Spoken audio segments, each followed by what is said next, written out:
news just out from Fox tonight. In what I think could have huge implications for the presidential race, if anyone covered this, Fox News has learned that one of the people on an explosive email thread allegedly involving Hunter Biden has corroborated the veracity of the messages.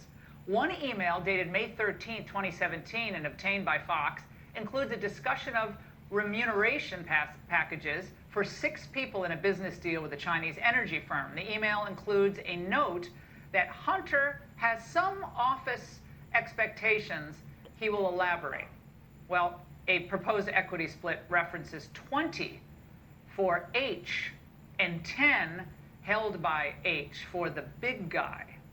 Well, sources now telling Fox News that the big guy is indeed a reference to the former vice president. Laura, in other words, Biden himself may have directly benefited from Hunter's dirty dealings with China. How big a deal of this is this potentially? Well, potentially, if it is confirmed that this is accurate, and then there's probably more there. And it's particularly relevant right now because China is so much in everybody's lives. All our lives have changed because of China, right? People have died because of China. And so it has more significance now than ever before. And it's always interesting to see, imagine if it was Russia, right? Could you imagine if it was Russia?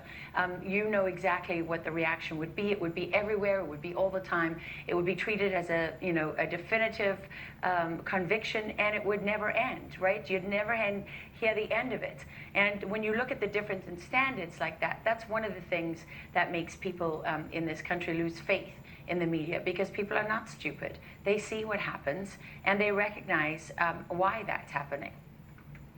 Well, then, David, we have a piece tonight by David Ignatius in the Washington Post, which is playing cleanup for Biden. And he goes into great detail as to why this might have been personally bad judgment, but it's really not a big deal for Joe Biden. And he quotes some anonymous consultant who calls him to question the emails, part of which we've just confirmed tonight on Fox News through one of the recipients of the emails.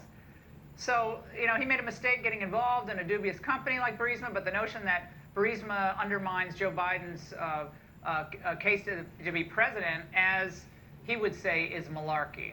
David, cover up by the Washington Post, under the rug. Yeah, absolutely, and it's not the only piece along those lines that the Washington Post has run today. They ran a very similar one by Max Boot. Let me be blunt. George Stephanopoulos' failure to ask Joe Biden last night about this bombshell New York Post story is the most egregious example of journalistic malpractice that I've ever seen, and that's a really competitive category these days. What makes it so astonishing is that the Biden campaign isn't even disputing the basic facts. I mean, the closest they've come is to say, well, there was no meeting on the official calendar. Really? I mean, it didn't say 3:30 p.m., met with Hunter's sketchy Ukrainian business partner? I mean, this is really outrageous, and the way that the media is trying to turn this into no story. First it was Russian disinformation. Now maybe it's true, but it's not a big deal. It's extremely bad for the country. Laura, Biden was finally asked about these revelations from the New York Post about his son Hunter, and here's what he said.